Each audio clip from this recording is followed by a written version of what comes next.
Si vous voulez faire une offre à quelqu'un qu'il ne pourra pas refuser, quoi de mieux pour faire ça qu'autour d'un dîner? Ces endroits n'ont pas seulement des liens célèbres avec la mafia, ils proposent aussi un poulet parmesan à tomber par terre.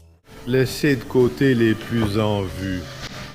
New York City is one of the most... Gîne de la mafia datant de la Prohibition. Mais que fait un mafieux s'il veut des boulettes de viande? Raio's a longtemps été un lieu prisé des mafieux comme John Gotti et Charles Lucky Luciano à East Harlem. Charles Raio, immigré italien, a ouvert le restaurant en 1896 sur la 114e rue et Pleasant Avenue, et il reste très populaire aujourd'hui. Mais cela ne garantit pas que vous pourrez y entrer. Il est notoirement impossible d'obtenir une réservation, principalement parce que Raio's a un système de table attitré qui donne la priorité à ses habitués de génération en génération. Et apparemment, de nombreux mafieux avaient des places privilégiées. Même les mafieux à l'écran adorent cet endroit. C'était le lieu de casting informel pour les affranchis. Et Frank Pellegrino, l'un des propriétaires du restaurant, a obtenu un rôle dans le film. Saignant, à point saignant. À point saignant. Aristocratie. L'activité mafieuse au Raio's ne se limitait pas à la prohibition. En 2003, Albert Truzzelli, un membre intronisé, a été abattu par balle après avoir vivement critiqué une actrice chantant au restaurant. L'homme responsable, c'était Louis Lump Baron, un habitué de longue date du Raio's et un associé de la famille Lucchese. Assez curieusement, la fusillade n'a pas eu d'impact sur les affaires. Qu'est-ce qu'un restaurant lié à la mafia sans un peu de sang versé? New York n'est pas la seule ville avec des liens avec la mafia.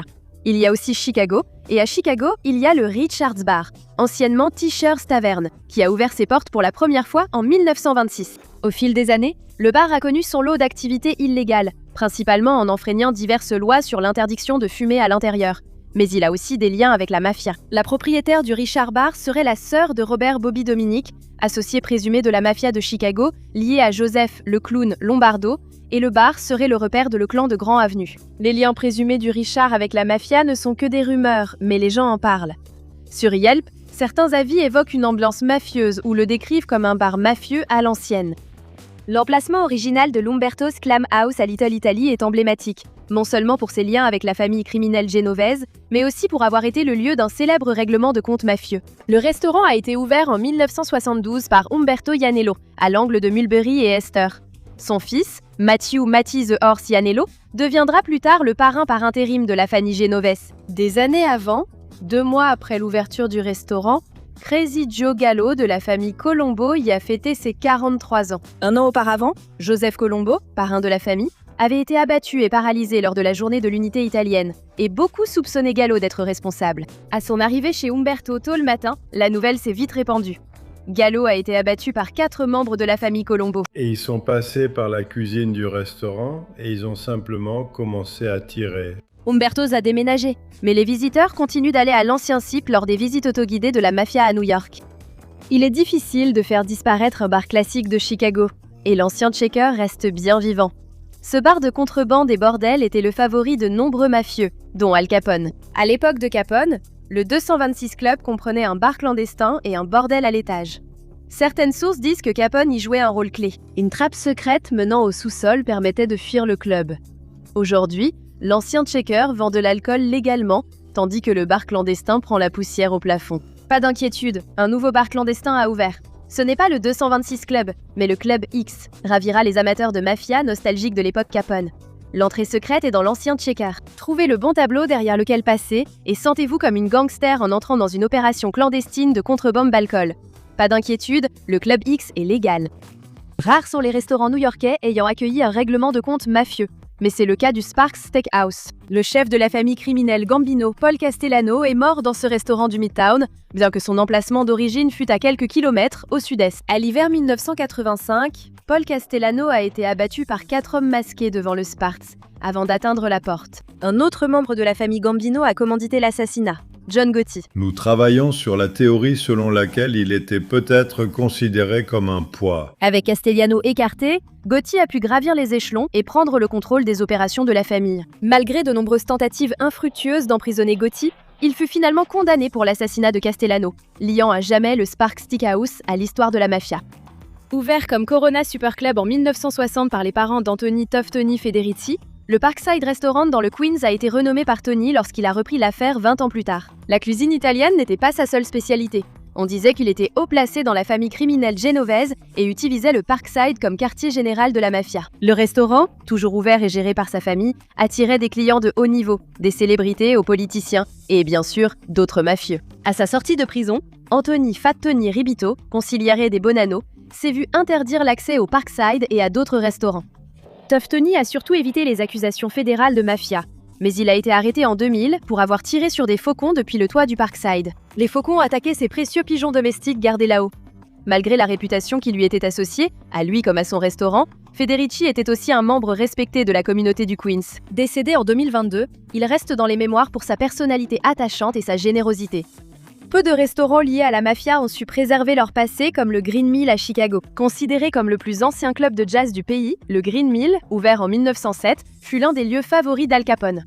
Les amateurs de mafia peuvent encore visiter le bar et s'asseoir à la table favorite de Capone, d'où il surveillait les deux entrées. Il y a aussi la trappe où entrait l'alcool illégal et bien sûr, la fameuse enseigne au néon. Pendant la Prohibition, le restaurant était un bar clandestin fréquenté par clients et mafieux pour boire un verre et écouter du jazz en direct. Des tunnels en dessous servaient à la contrebande. Ils existent encore mais sont fermés au public. Capone y faisait affaire mais ne possédait pas le Green Mill, qui appartenait en partie à son tueur à gages favori, Machine Gun Jack McGurm. Le restaurant italien Patsy's a ouvert en 1944 et appartient à la même famille, qui l'exploite depuis lors. De nombreux restaurants de New York ont accueilli de vrais mafieux.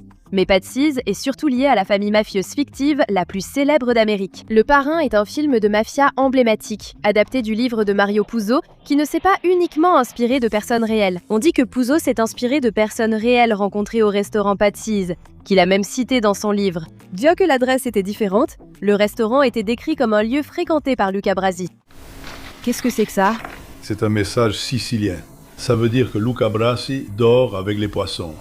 Bien que le vrai Patsy's n'apparaisse pas dans le film de Francis Ford Coppola, la production ne l'a pas ignoré. Coppola a emmené les acteurs, dont Marlon Brando, chez Patsy's avant le tournage pour les aider à s'immerger dans leur rôle. Les liens avec l'un des gangsters américains les plus célèbres, même s'il est fictif, font de Patsy's une étape obligatoire pour les passionnés de mafia. Las Vegas est une ville qui a pratiquement été construite par la mafia, et même si sa présence et son contrôle ont en grande partie été remplacés par de grandes entreprises, les vestiges des racines mafieuses de Vegas sont toujours présents. Piero's Italian Cuisine est idéal pour les amateurs d'histoire, cherchant un petit bout du folklore mafieux d'autrefois. Le restaurant Piero's, fondé par Freddy Glessman en 1982, recevait mafieux et célébrités, mais ses liens avec la mafia sont bien plus anciens. Avant Piero's, la Villa d'Est a ouvert en 1962, dirigée par Joe Pignatello, chauffeur du mafieux de Chicago, Sam Giancana. En 2005, 2 ex-policiers du NYPD ont été arrêtés au Piero's pour leur rôle dans des assassinats commandités par la famille Lucchese. Ce restaurant de Vegas illustre aussi la présence mafieuse dans le divertissement. Il est devenu célèbre comme lieu de tournage du film Casino. Certains restaurants ont été le lieu de règlement de comptes mafieux, mais le Moca's Red Fox de Détroit est associé à une disparition liée à la mafia, non à un meurtre. Jimmy Hoffa, client habituel du restaurant, y a été vu pour la dernière fois en 1975. Sa disparition est largement attribuée à la mafia. Il devait y retrouver le mafieux de Détroit, Anthony Giacalone, et le capot de la famille Genovese, Anthony Provenzano. Mais ils ne sont pas venus. Hoffa, syndicaliste respecté et dirigeant des Teamsters, s'était rapproché de la mafia. Peu avant sa disparition, libéré de prison, il voulait reprendre la tête des Teamsters. Il allait très bien jusqu'à sa sortie de prison. Ensuite, des rumeurs ont circulé disant qu'il était informateur. Ni le syndicat ni la mafia ne voulaient Hoffa aux commandes. Sa rencontre avec Provenzano devait être une réunion de paix, avec Giacalone comme intermédiaire. Quand ils ne se sont pas présentés, Hoffa a appelé sa femme pour lui dire quand elle pouvait s'attendre à ce qu'il rentre à la maison. Il n'est jamais arrivé. Ce qui lui est arrivé demeure un mystère. Et le Moca's Red Fox a été vendu, puis rebaptisé après la mort de Harris Moca's en 2001. Le parking du centre médical Oxner, près de la Nouvelle-Orléans, était autrefois bien plus animé. Il accueillait le Beverly Club, un casino illégal géré par des figures notoires. Frank Costello, de New York, a étendu les activités de la famille Luciano à la Nouvelle-Orléans et aidé à fonder le Beverly Country Club en 1945. Frank Costello a été rejoint pour ouvrir l'établissement par Meyer Lansky, l'associé de Luciano, Carlos Marcello, chef de la mafia de la Nouvelle-Orléans, et Dandy Philippe Castel, un autre gangster new-yorkais, présenté comme le club-restaurant le plus chic d'Amérique. Le Beverly Club est vite devenu un lieu luxueux et incontournable pour les privilégiés, attirant par le jeu illégal et des artistes réputés. Sa vie en tant que repère de la mafia a été relativement courte, car il a été fermé une première fois pour jeu illégal, puis rebaptisé après la mort de Castel. En 1983, un incendie a définitivement détruit le bâtiment, mettant fin à son histoire.